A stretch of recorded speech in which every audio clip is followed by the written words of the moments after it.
Hello, everyone, and welcome to the Reality Game Form Survivor podcast. I am your host, Colin Connors. With me, as always, is my wonderful co-host, Patrick Sullivan, Hi there. the always lovely Prince Ty, Good evening. the forever interesting Stephen Lehman, Hello. and the newbie of the Survivor Reality Game Form podcast, Elise Anderson. Hello. And not only Got her is last she- name right this week. I did get her Yeah. last name right this week. I had to read the Skype very carefully. I was like, Anders' son. But also, Elise, not only are you the newest kind of regular panelist, you also won our pick'em. You managed to Yeah. beat me. So, F you is kind of how I feel, to be completely honest. Because you, just like last season with Brian Nelson coming in at the last minute and picking Tony, if you wouldn't have done that, I would have won with Wu. You came in at the last minute and picked Jacqueline, and if not, I would have won with Keith. So, I have Hey, been... Sorry, Colin. Colin, What? is it really a win if they didn't win? Like, say that Elise didn't pick Natalie. I count Well, them as still winning the pick'em. I feel like that's fair because I was ready to claim victory, and Alex Cash was ready to buy me a pizza. I even congratulated Colin. Yeah. Yeah, I was gonna say, I remember you I- messaged me, Colin, when Baylor got voted Yeah. out. I win, and then Yeah. you realized. hmm Ha. So I do consider it a win. So I was happy because I thought I won for a little bit. So And just then making rules as we go along, however it feels and fits you, Colin. Basically, but I was trying to make rule to fit me, and it wound up backstabbing me and having Elise win. So, Well, congratulations, Elise. congratulations, Elise. You've won 2 things in a row now. We're all proud of you. Much like a Chronicles victory, a Pick'em victory has eluded me. Okay, so let's jump right in. We have a lot to talk about with this amazing finale.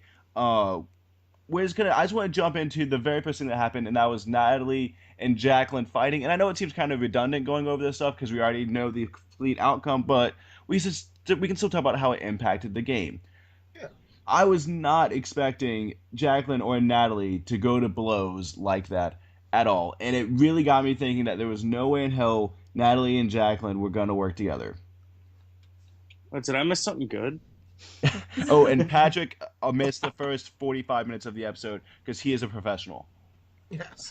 I remember sleepy. Ty, Okay. do you want to fill him in? Fill him in? I'm sorry. What? Do you want to fill Patrick in on what we missed with the Nat and Jack fight?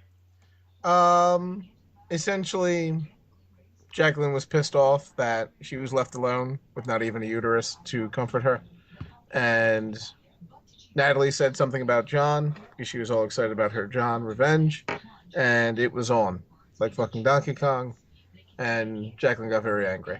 And then we got an emotional Jacqueline confessional, like that was shown to take place the next day. And I guess that was when my first instinct was picking, like, oh, we're actually seeing a lot of Jacqueline tonight. Maybe Jacqueline, has some traction because before all this, I figured she was either out at 5 or 4. Yeah. So where does this rank in the fights of this season? Like, we have the Rocker, Natalie. No, fight. it wasn't anything. As Yeah, big it as- wasn't anything Yeah, special, no. but it was still good for Still- finale. And if there's one thing Rocker's good at, it's yelling belligerently at people of For color.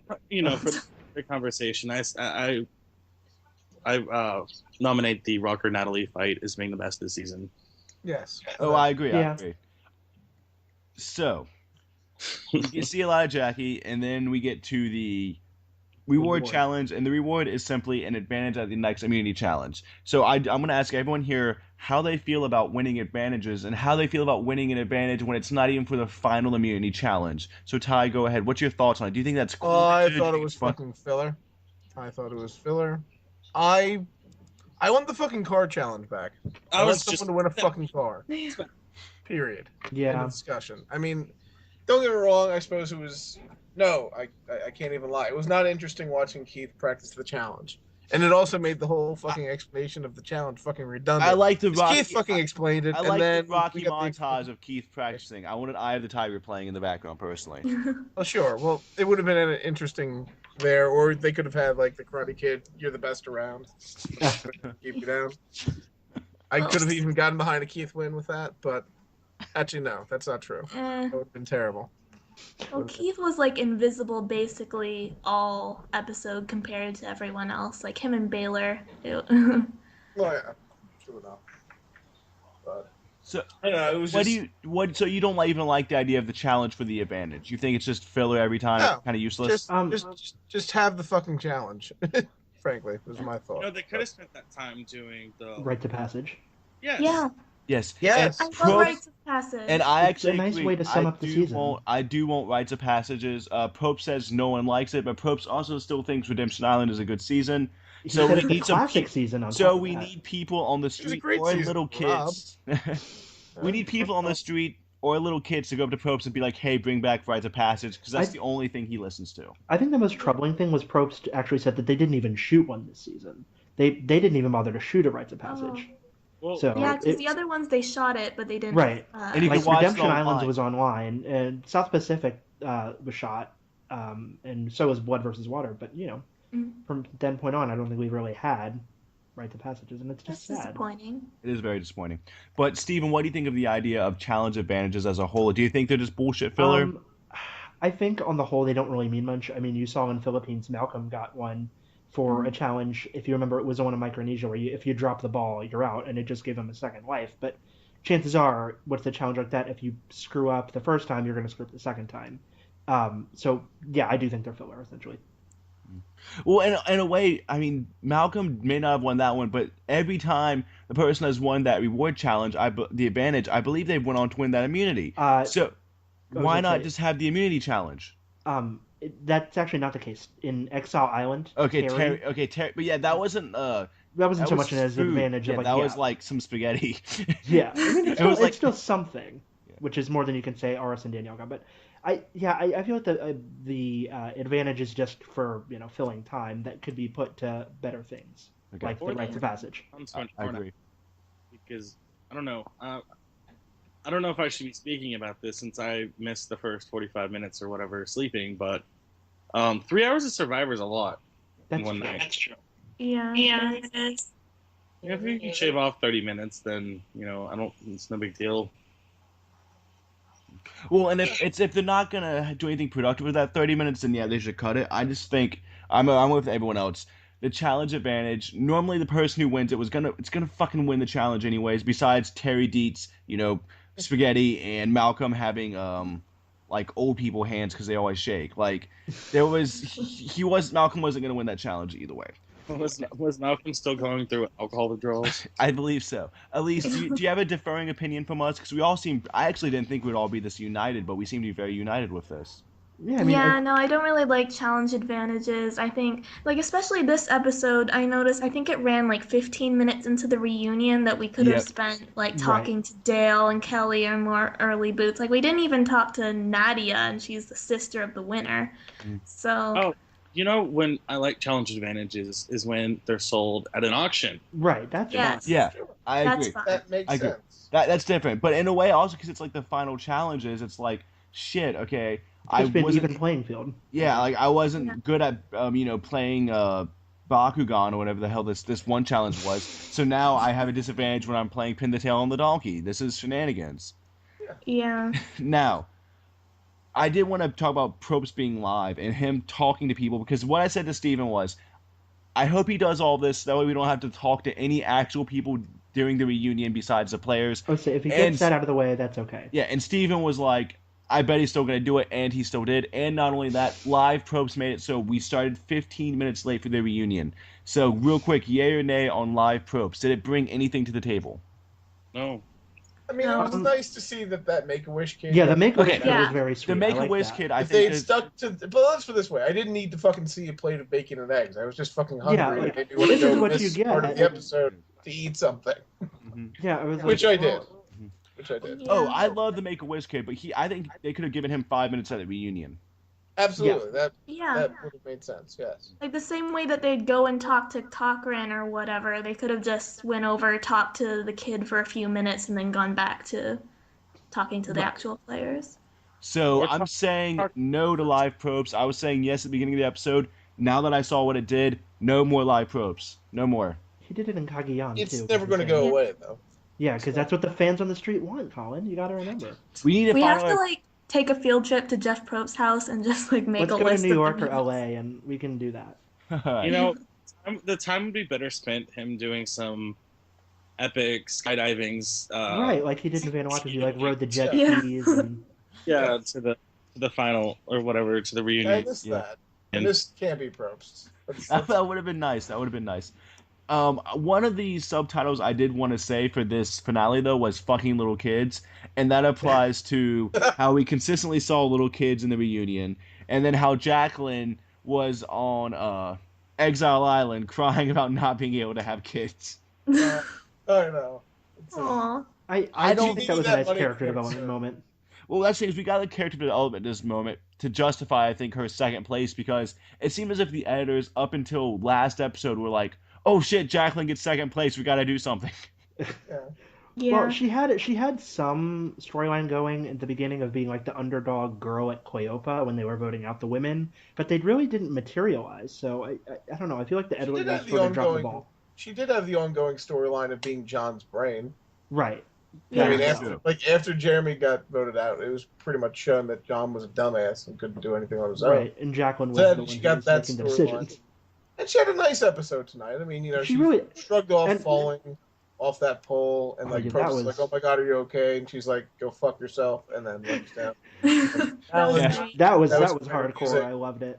I'm just wondering how edited that challenge was because it seemed like she was so far behind, and then just put that puzzle Came out of together. nowhere. Yeah, Well, It's Jeff like- was yelling at her. That's like the only real indication we had that she was super behind. I think it could have been in real time to the degree that, she only had to beat Keith and Natalie at a challenge or Yeah. at a puzzle. I mean, to that Yeah. end, I think that realistically could have happened. she could even open up the bags. She could even get those open or whatever.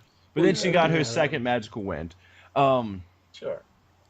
So she won the bags, but before that happened, we do need to talk about Keith winning the immunity challenge, in which the one he got to practice at home for 9 hours, and he did win. And the blind side of Baylor, Natalie won. Natalie was behind the blind side, Mhm. but I do not think that blind side was a good move. Baylor should have been the completely GOAT. disagree. Hold on, I mean, I like the move, yeah. I think well, Baylor here's was the the thing. GOAT. I'm And- actually, I'm with Colin on would've- this. Personally, I would have voted out Missy as opposed to Baylor. My reason. Well, that's the being thing. this, It's tied. There if was you're really trying to get Keith out at the end, Right, you I need to would get think rid it of- would be better to have 3 competitors as opposed to 2. Yeah. Well, that's why I don't think it was a good move, because if she was going to separate, she should have picked Missy. But also, if she was sitting next to Missy and Baylor in the final 3, she would win even more. And there was Oh. no indication that Missy Yeah. and Baylor were going to betray her. But let's But- talk Well, about they that. would have betrayed her if let's put it this way: if Keith won the final 4 fucking immunity, Natalie was Exactly. going That's home. fair. She had to But break to them that up. end, it She gave herself more absolutely leverage. made sense to keep Jacqueline at that spot. I'm disappointed myself for not thinking that it was possible last week. I don't know what made me think. When I was on the podcast last week, and I pretty much said that Jacqueline had no shot of getting to the end. Yes, you did. Like, completely somehow had a blind spot with the degree of Natalie watching out for her own good. voting her out of Final But- Four. So to that end, Natalie, I thought it was a good move. But I think it should have been I Missy, thought it was though. good because Yeah, then absolutely should've Natalie been has a Missy. good shot of making it to the end. Like if Baylor and Missy stuck together, like even if they wanted to be loyal, like Ty said, if Keith wins or if They're not going to Jacqueline, fucking vote each other out. Yeah, they're not going to vote each yeah, other. exactly. So Um, that and way, it might be How- harder to win votes, but you have more people against Keith, and you have a better shot of making Well, it to the end to argue I- your case. I was You Exactly. can't win the end if you don't get there.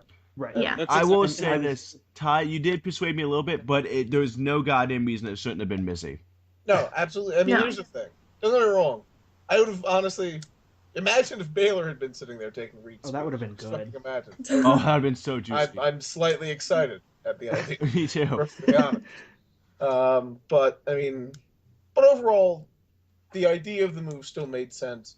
I think it won her the game because I think it got her there. Let's put it this way: do you think Baylor figures out a fucking puzzle? Well, no, but I think Natalie figures it Do out you- before Keith, though, because Natalie was shown to be ahead of Keith. Okay, well that's fair enough point. Yeah. I was gonna no way say, to know. I was gonna say, I think it would make more sense because Baylor probably is not the best in terms of speaking. So if you want to bring someone to the end between the two of them, you pick Baylor. And on top of that, Natalie did justify with saying, you have 2 people who are a voting block, and if Keith does somehow win at Final Four, Yeah. that's a block that's not with you. So I get it now. Is that they could have smartened up been like, hey, we can't win against Natalie. Let's go together against Keith. And it would have been more of a united front as opposed to Missy and Jacqueline, who weren't obviously as close as Missy and Baylor. Okay. Because like Natalie said, they should have voted me out instead of Keith. Absolutely. Yeah. I think that won her the game, honestly. Was Well, I think she still. I think as long as Natalie got to the end, she would have won. probably so. Yeah. Yes. Here's It just would have been a lot closer. Now, what I'm surprised is why Keith didn't just look at the other puzzle the moment Jacqueline finished it, but that's Because just he's me. Keith. I'm guessing when you're in that moment, you're not really like, wow, what the hell? So Natalie did deliver us a beautiful blindside with Baylor. He's trying to stick to the plan. All right. Yeah. I guess he was just trying to stick to And then we had the kind of, do we really need to talk that much about the Keith boot? And, I mean, Keith was an unlikely underdog. He was the Spencer of this season, which goes just how differently the Spencers can be. Steven, do you have anything you want to add? Keith was definitely an underdog. If you're likening him to Spencer in the sense that they were both underdogs, yeah, but I think personality-wise, they were about as different. Well, I mean, they were one away from winning the game. Yes. Yeah, if you're painting why. it like that, okay. That's how I'm painting it. Okay, then yes. So All right. So he was like the Fabio that couldn't. yeah, that's true. Oh, the little Fabio that couldn't. And I still beat all of you bitches but Elise at Pick'em by picking the Fabio that couldn't, because you guys all Not my picked fault that Falcon. Edgic died. All right, it's not my fucking fault. But like, Yeah, what we if need to Keith- hold a. What if Keith won in Indy or whatever, and it somehow was like Keith, Natalie, and Missy in the final three? I think. Ooh. I don't think there's a way that Natalie gets her final three in that scenario, unless But, okay, hold she's on. able to force a tie. No, but let's pretend that that's true though. I think Natalie has a small advantage, but could throw it away. Yeah, I was actually going to say at Tribal Council, I love Natalie. I don't think she was that articulate. When she Yeah, gave but I her think answers. Keith would have been worse. Keith was would have been talking absolutely worse. Yeah, Keith. But- He don't speak too good. He don't know no numbers, and he don't speak too good. That's true. The two people that were at Ponderosa the longest and bringing in and welcoming the juries were two of the biggest game players in the entire season. And so they're going to be talking about the game. And during the Live at Ponderosa videos, they talk about the game a lot. Yeah, and I think they would have been like, hey, Nat has played this amazing game. You can't deny her that. So Jeremy and Josh probably would have encouraged the votes for Natalie. Yeah, I think Keith probably gets 3 votes. He Maybe definitely 2. gets his sons. He Yeah, he gets get Alec. He gets Yeah. Alec, and then I think he could pull like someone maybe random. But yeah, I think Nat still has the advantage.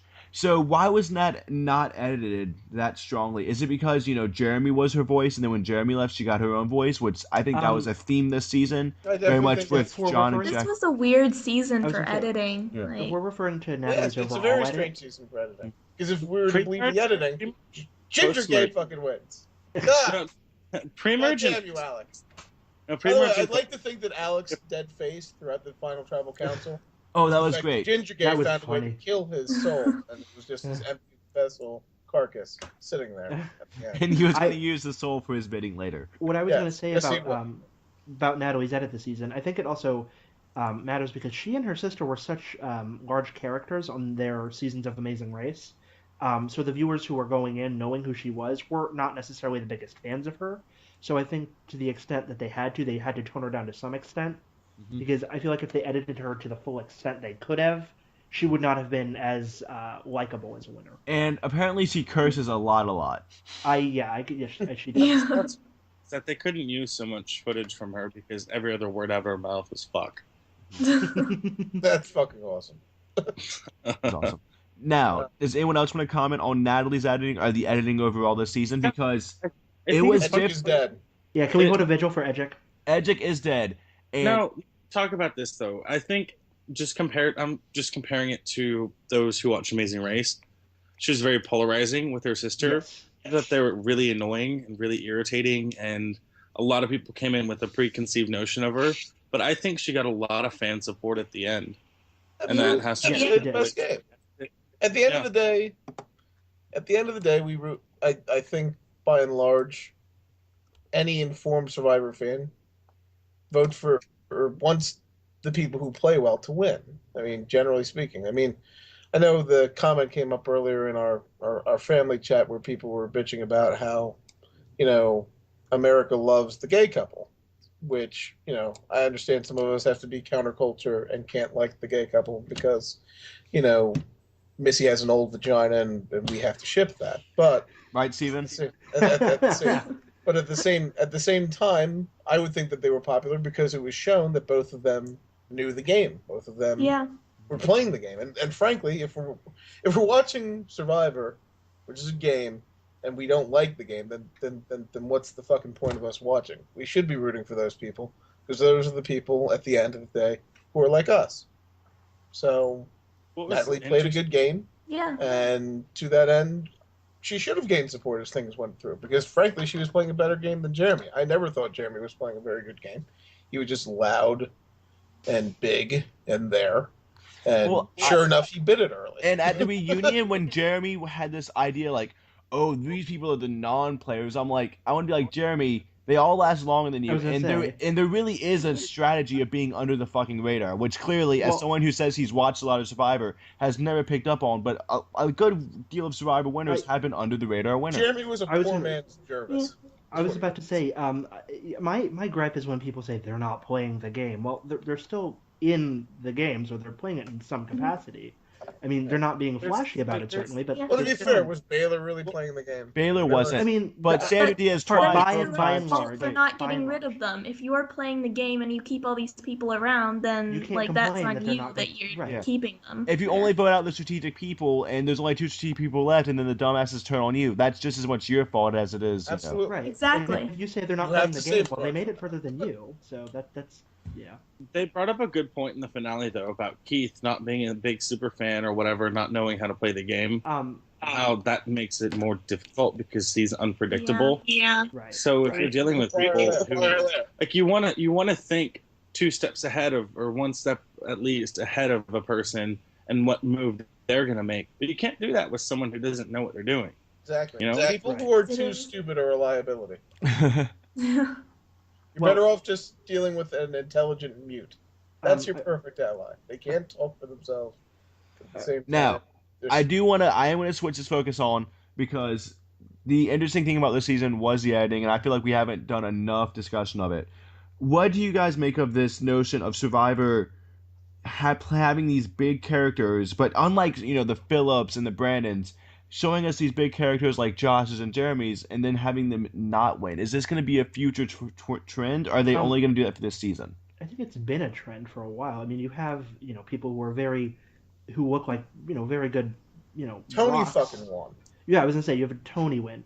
But you have people who have generally good edits, but they make early merge, and I think a lot of times it's maybe to justify their return. So maybe you have like a Sarah, or... Because, I mean, going into this, that's a different story because Cass basically said she was going to nuke her game. God bless her.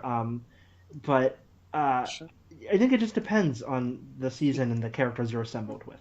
Well, there's always like that early merge boot that they build up, and they're just going to crash. My thing is there's normally one early, but this time we had 3 huge players all edited to win, and none of them did. Yeah. And that seems to be above and beyond the normal Call of Duty, so to say, with the editors. I think it has to do with the evolution of the game, and it's gone through 29 seasons now, and there's so many people who are big fans and know how to play the game. So I think it has to do a lot with the casting as well as the editing. Mm-hmm. Okay. But you have to put casting into people is different than it was 15 seasons ago, Right. I mean, I agree. I do want to point out something real quick, though. Remember in episode 4 when Drew said that the girls were going to align and take over? He was right. He was right. He's such a badass. We never manipulator of this game, guys. Yes, he predicted it 9 episodes in advance. I mean, that's we were warned. We were warned. In a way, he gave them the idea. Maybe he manipulated the game so Natalie would win by giving them all that idea. Possibly. And then maybe that was his gracefully bowing out. Yeah. It's that good. Yep. And also, I did want to make another side note real quick. Natalie mentioned, like, oh, when I stood up to play the idol, I blacked out, and then I played the idol on Jacqueline without thinking about it. And then she was like, oh, and I blacked out before I yelled at Rocker. So Oh, right. blacking out is a legitimate survivor strategy. Right. Just give her. Oh yes. My I God. think it's just the adrenaline pumping Yeah. or whatever. I know it's Being in that adrenaline. I was moment. being silly, Patrick. I was trying to be funny. It didn't work. We were trying to give you the gumption to go on Survivor, Patrick. Yeah. Just drink heavily for like, just keep doing what you're doing, and then go to Survivor, and you Okay. black out, and you'll be a millionaire. So- It'll be delightful. Let's talk about Final Tribal Council. It was pretty dull. I thought Jacqueline gave pretty good answers. I thought Nat did okay. I thought Missy did okay also. I thought that Missy and Jacqueline were actually quite eloquent given the circumstances that they were in. Missy had literally Missy fucked no it up shot right in- away by saying well, she that had no shot in hell. No, the murder trial thing pissed me off. Oh If God, Missy that was would- yeah. If Missy would have said that to me, I'd been like, I can't vote. it was hyperbolic, and then she was like, "Oh yeah, I'm all about honesty and loyalty." The When honesty she's is loyal what killed me. to- I Yeah, I was was gonna say daughter. if you Oh. owned, just if like- she had owned the bit about how she was sort of screwing people over, and Yeah, exactly. I think it would have been received a bit more. If you do villainous things, you have to own up to the fact that you do villainous. She was Exactly. played by Natalie to put out John, and I don't know, yeah. The problem is she was also going like, I organized everyone did my bidding, and yet Baylor was voted out, like the Alec vote was without her knowing. Yeah. Like She it's couldn't even just- keep Rocker's girlfriend from quitting. Yeah, I mean, Yeah. she had no fucking power this whole time. Here's the thing: she almost betrayed her own daughter to keep John. All right, Yeah. that was her thought. She was again going to pick a man over her daughter. All right, so I mean, Well, those alimony checks don't come easy. that's true. I assume that she's divorced the survivor doctor that held her ankle together. Dr. Ben, I believe, was his name. Dr. Ben. Okay.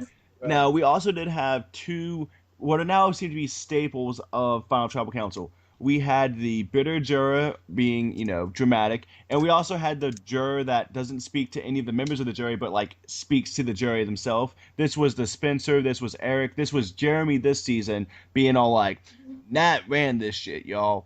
And normally I hate those speeches, but for some reason I didn't mind Jeremy's ones, and I think it's because, unlike Spencer's, where Spencer was like, you're a fucking idiot if you don't vote for Tony, Jeremy was just like, come on. Right. Come he was just pumping up his girl. It was like, come on, love you all, but Yeah, come on. let's own up to it. Yeah, That'll own the Nat shit. did the best. Well, Jeremy was practically like Natalie's loved one Yeah, that when was they were out there. yeah, so- surrogate twinny. I mean, Yeah. Just then- like John was nice to Jacqueline, it's the same sort of thing. Yeah, Exactly. I agree with that. Now, for the listeners who haven't put this together, Reed, he gave his anti-Missy speech, and then you might be wondering, why did Reed vote for Jacqueline when everyone else besides John, John voted for Jacqueline, Missy voted for, Baylor voted for Missy. Why the hell did Reed vote for Jacqueline? And it's because Reed wanted to make sure Missy got third place so she got the least amount of prize money. That's why Reed did that. And that's kind of, I mean... I think that's It's almost similar to the first Blood vs. Water, where where Vetus voted for Monica, so Jervis would Monica, yeah. Vetus was like, well, I can't... Which, this actually brings me to something I want to talk about. I kind of like it when someone like Vetus, he said, Tyson, keep me in this game, or I'm using my jury vote to hurt you. I think that's completely fair game, and I think that's a legitimate totally strategy. And I'm glad he did it. Well, I remember when this first happened, when we were all talking about this, I was talking about how much I liked it, and you guys were kind of like, meh. But that is legitimate strategy, and I feel like when you're on the outs, that's a great move, is to say, hey, I'm not going to vote for you, I think and then using don't it do as a it. strategy and throwing it out there is fine. I still think you should vote for the best player. I'm a purist. I think you should vote for the best player.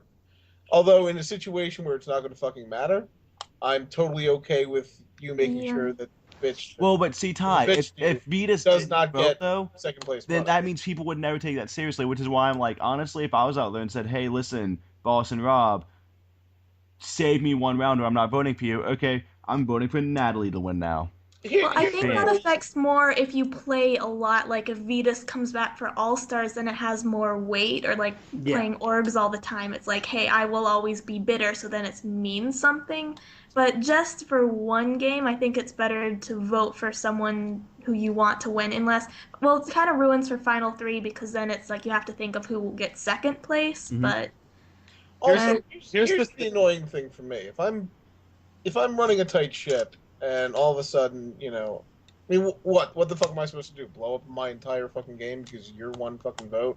yeah, Can't deal with the fact that I played a better fucking game than you and trapped you. Well, I'm I mean, just to saying. that I to wanna that s- end, I kind of want you to die in a fucking I, fire. I want to see that be used more because I think that would add a whole nother level to this game if you suddenly had these minorities of four. It's like a 4 to 6 group, and the four people are saying, "Okay, Rob, well, we're all fucking not voting for you. You better hopefully I grab think everyone else." I think there let's is see a the last seasons, and I think it's kind of taken the legitimacy out of a Final Trouble Council because in the first Blood vs. Water, they all agreed Tyson was going to win. Vetus just wanted to make Monica second.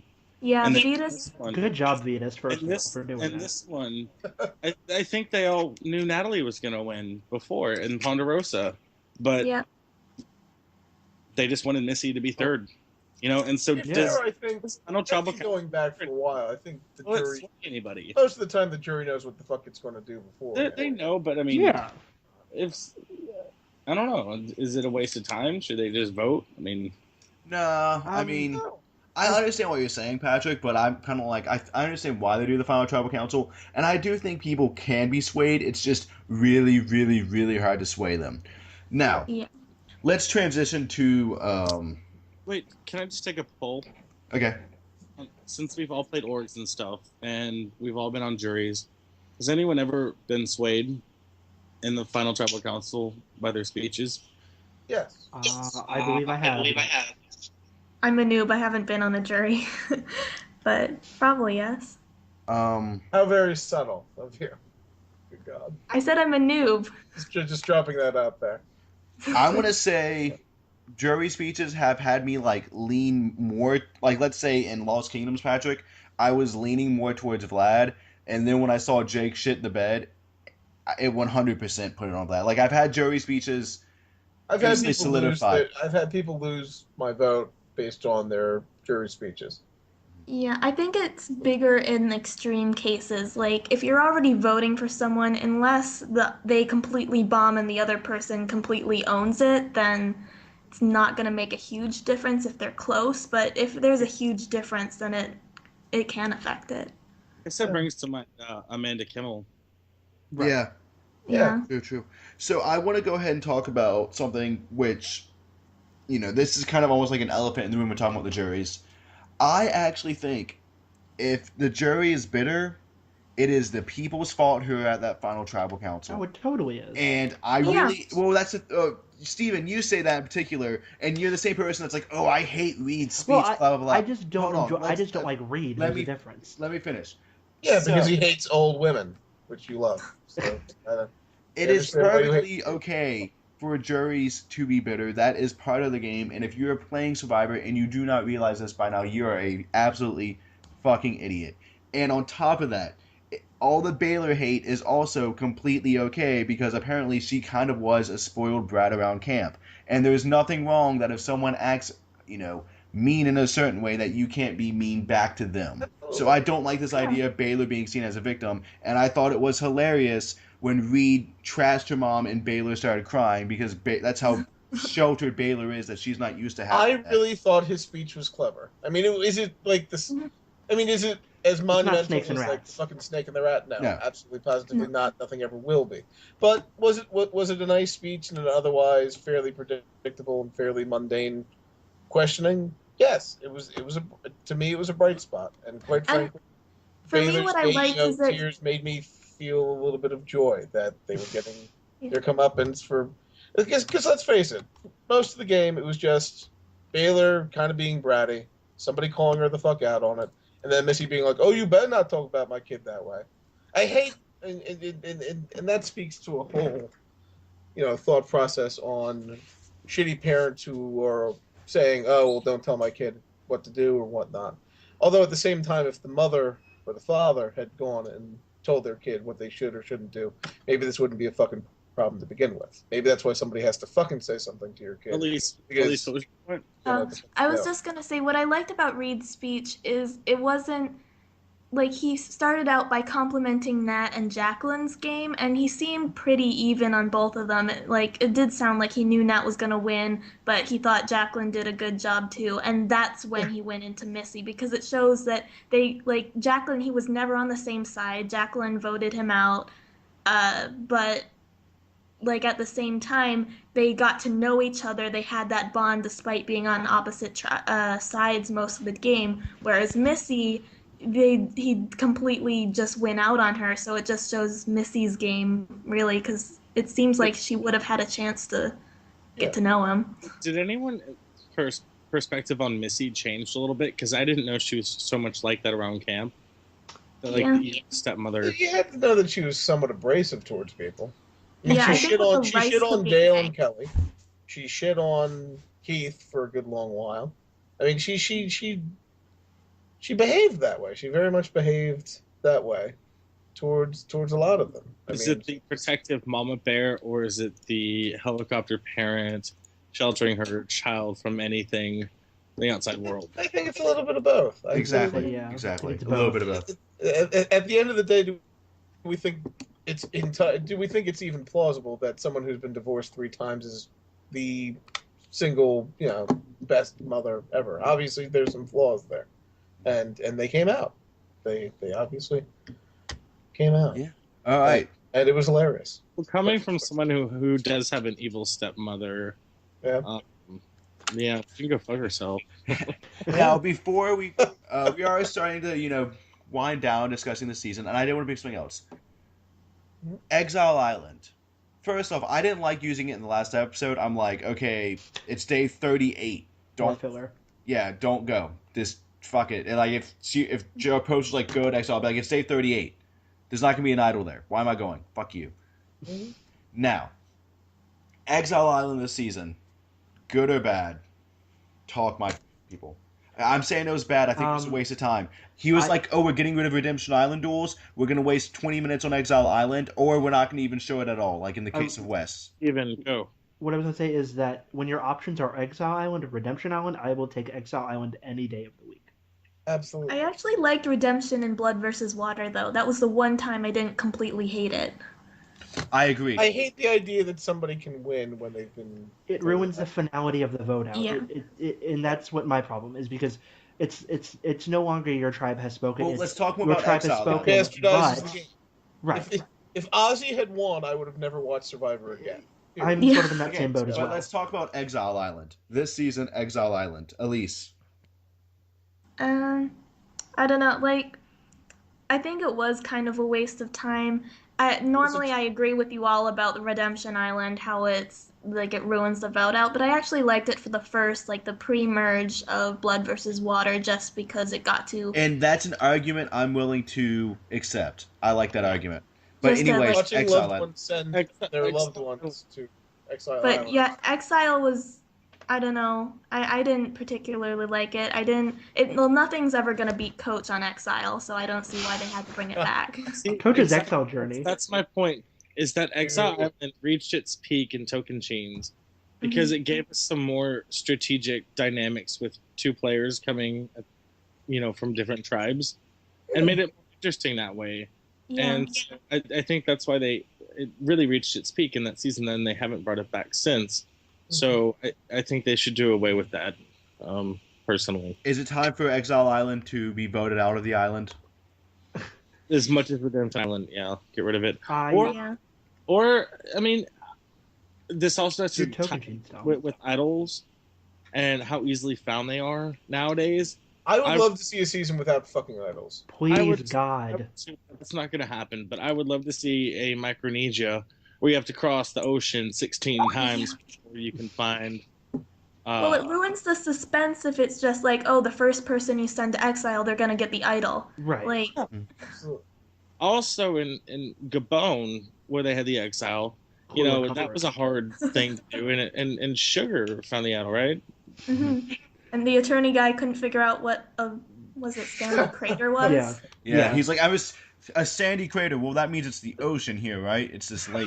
That's a sandy crater. It's almost as good as Sandy not being able to figure out what a damn pace was. I'm pissed. We've all been there. We've all been there. We have. Used over and over. And like I said before, it's been 29 seasons. The game has evolved so much, and people have watched so much that they need to start coming up with different things or just going back to basics. Like, what's wrong with that? Well, because it's not what the audience wants, according to Probst. I don't mind, I think we could go back to basics, but have like one hidden immunity idol on each camp, and you get at the very beginning of the game, you're told, hey, there's a hidden immunity idol somewhere on the beach, and actually have it really well hidden, and then when they merge on the new beach, one hidden immunity idol there, and then that's fucking it for the idols. There's no more. There's none of this re-hidden shit.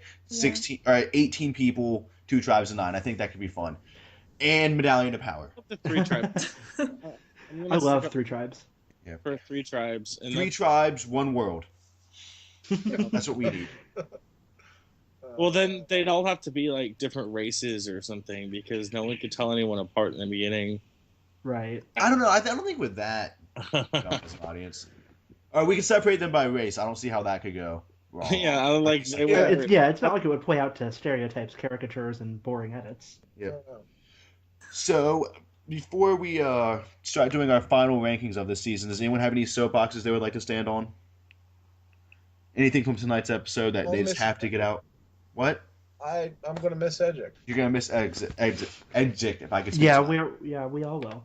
Okay. Yeah. So You haven't yelled at Steven enough, so you need to do that. Steven, your opinions on most of the stuff on this TV show are just iterations of what all the people on Sucks say, and it's really annoying because it makes me think you don't have an independent thought in your head, and half people on Sucks only have the opinions they do because they're too stupid to realize that sometimes the majority of people actually are correct in liking certain players, and also just because someone is a woman does not necessarily mean they're good at the game. Edna is awful in South Pacific. She did nothing to deserve any type of liking, and the fact that you continually like hags just to stand out is actually obnoxious. Okay, so where does this season rank among other seasons we've seen? Ty, what do you think? Where does this season rank in the grand scheme of things in Survivor?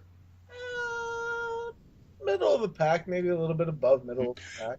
It was an exciting post-merge. But I was about to say, wasn't this post-merge amazing? Because the beginning of the season was dog shit awful. Yeah. This post-merge was something, the pre-merge was something I would expect to come out of Steven's mouth in terms of Survivor opinions. The post-merge is something beautiful. Post-merge is beautiful, but let's put it this way. If I was to compare it to, like, Micronesia, sure, the blindsides were fun and they were exciting. Even though I like Natalie well enough, do I care about her win as much as I cared about whether Sari was going to win and like all those fucking people? No. So to that end, it's good. Yeah. It's not. It's different because all those people, they were returning players. Yeah. Well, sure, I suppose. But, so you're more invested in a returning player winning. I suppose. Okay. And that's why they keep bringing them back, which So Ty, this went from a bottom of the rung season to like a middle tier. For you? It's middle tier, favorably so. I mean, it wasn't a mediocre season because the post-merge was very exciting and nobody knew what the fuck was happening. So to that end, it was exciting. I like it. Okay. Steven, what do you think? Let me guess. You hate the season? No, actually. I never really thought it was that bad of a season. I mean, the pre-merge did start a bit dull. But I really think it's hit its stride around the merge, and I think I'm with Ty where it's a mid-pack, but it's a favorable mid-pack. I don't understand the people who say that Karamoan was the best fucking season ever and then say this was like the worst fucking season ever. Elise, if someone comes up here and tries to defend Karamoan as anything but like a slightly middle-of-the-road season, they're completely wrong because editing annihilated that season. Yeah. And I don't even like Probst saying we had 4 amazing seasons in a row. No, you had 3 amazing seasons in Karamoan. Like, I just I think it was middle of the pack like everyone else, but I don't understand because this again was I thought it was stronger than Karamoan, but everyone was freaking out about Karamoan and how awesome it was. You know why I love Survivor Karamoan? Because Hopper won Survivor and Ozzy didn't, and Alicia will never live that down. Winning Survivor on a second try before Ozzy can made me really happy as well. That's true. I liked Cochran winning. It's just I would have liked to have not known that 5 minutes into the second episode. Right. Oh, sure. Yeah. And they should have cast, and and half that cast was completely worthless, and then 3 out of the 10 favorites were completely worthless, and then they didn't edit 2 out of the other favorites. So It was just a hot mess and a half. They gave Yeah. Brenda an episode, and Brenda a speech at the end when Dawn removed her teeth. You know, it was Anyways, for me, fine. I think this Her season. booty is her character. go ahead, Patrick. I think this season is way down from what we've been seeing recently. I'd rank it below Caramoan just slightly. We've had some fantastic seasons lately, and it hasn't been because of the twist. I think the 3 tribes last season made things really exciting, as well as in Philippines. The first Blood vs. Water really surprised me in how good it was. But did we only like Blood vs. Water, the first one, because we thought it was gonna be so batshit awful, and then when it turned out to be decent, it elevated it up? The expectations were low for it, but it actually lived up. I mean, even with the Redemption Island, that's the only time it should have fit at ever. And still though, but yeah, it was a downturn. So I'm hoping for next season to come up with, they have the 3 tribes. Even though I hate the idea of the class warfare thing. That's because you're a rich Republican living in Texas. You would hate class warfare. Yeah. Well, fuck me, right? Yeah. Wouldn't he love class warfare then? Because his class is winning? No, he pretends it doesn't exist and takes all the money. Okay. Fair enough. That's his position I'm on taking all your monies, okay? it. I am perfectly fine with being white collar. I admit that it exists. I'm just winning. I'm all for lower taxes, eliminate the capital gains tax, make me rich, motherfuckers. Okay, so Just want to piss off Colin. now, what does Natalie rank among winners in terms of overall gameplay? Now, this is hard, and I feel like, a couple weeks from now we could sit down and discuss this more and be, less, remembrancy bias. That. Yeah. She's solid. Let's take in the recency bias and say, is she a better winner than Tony?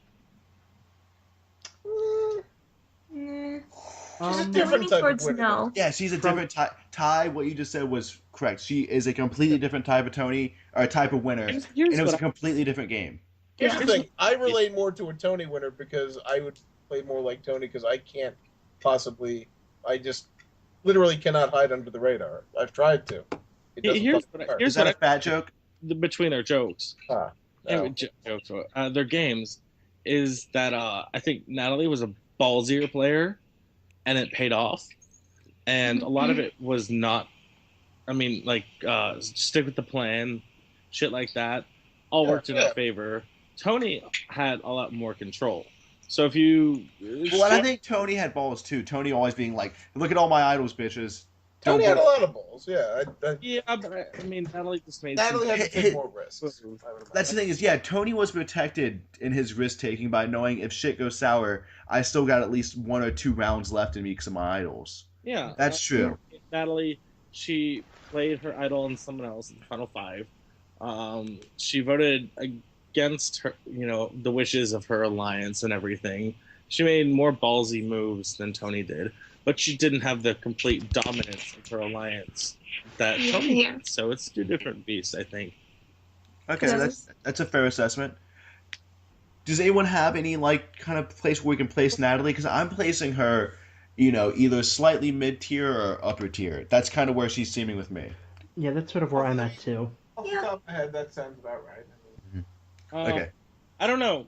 It depends on. She's not Richard Hash, but she's certainly not Fabio either. She's your point of thinking, though. Some people think Sandra is the best player ever, but I think she played miles ahead of Sandra. That's my thinking, and that's the only two. I think in terms of her gameplay was. Sandra typically seemed to let shit happen, and she would move out of the way of whatever was happening. Which that was a very legitimate strategy. Where Natalie tried to at least maintain some control while never being seen as the threat. Which that is a tricky line because people were seeing Tony as a threat towards the end. They just couldn't do shit about it. Right. Besides woo and woo shit the bed. Okay. So, anyone want to add about Natalie as a winner? She's a good winner. I would have to give a lot more thought is to like winners, because there's 29. Well, there's technically 28 winners, but I mean, so to that end, it's just 29 different games of Survivor. Yeah. Yeah.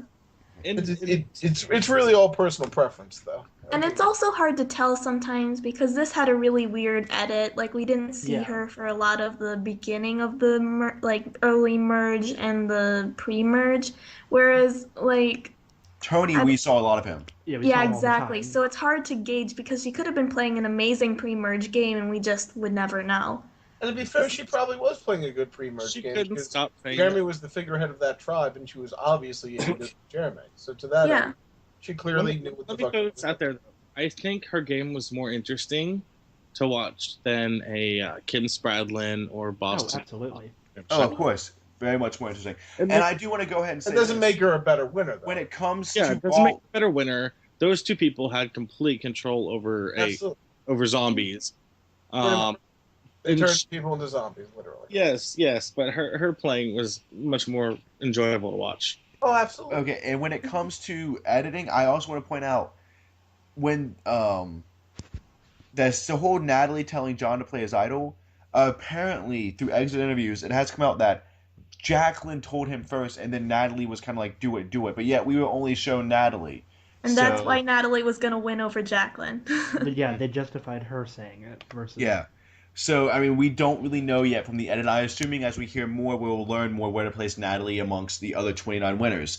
However, we got another season coming up. We have another winner, 4 months from now, 5 months from now that we can talk about. And real quick, I think this idea, let's just get it out of the way. They've been talking about it for fucking ever.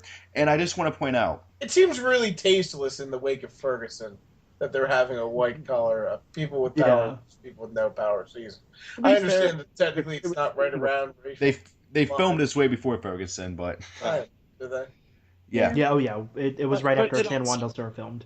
It's also a little bit too late for Occupy Wall Street because that died years ago. Yeah. Well, I feel like it's one of those things where they're doing it just so that way we're going to be having these conversations about like, oh, rich people have more money, or but blue collar people are the only ones that actually know how to work, and no collar people don't. I think literally there's a good chance we'll all be thinking of stereotypes and sort caricatures. Of like Cook Islands with what we had there. But can someone explain to me what no collar is? I mean, I'm guessing it's like hippies, hippie-ish, people without a job. If we get a tribe full of Exile Island Courtneys, I will be very appreciative. Especially if honestly, that's what I think it's going to be. Here's what we need several Courtneys and a Shane.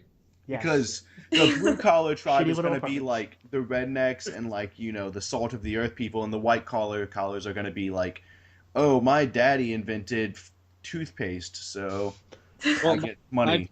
My daddy invented the toaster strudel. So. But seriously, if one person says the 1%, I'm gonna fucking murder them. Oh no, that's gonna come up a lot, Patrick. Oh, I'm sure. And I will be saying 1% a lot, and it's gonna be. It's okay. The white collar is probably gonna win, if I had to guess. I would imagine. There's that, and I just want to tease. It's already been leaked that there is not only the twist of the 3 tribes. There's also going to be a new twist, and I'm reading this from an EW article. But that's not all. Probst also teases that the white, blue, no-color designations will not be the only twist in Survivor Worlds Apart. We have a new advantage in the game, he says, something we've toyed with for a long time and decided to do it this year, and it plays out great. I'll leave it at that for now. Medallion what of is Power's that back? Advantage?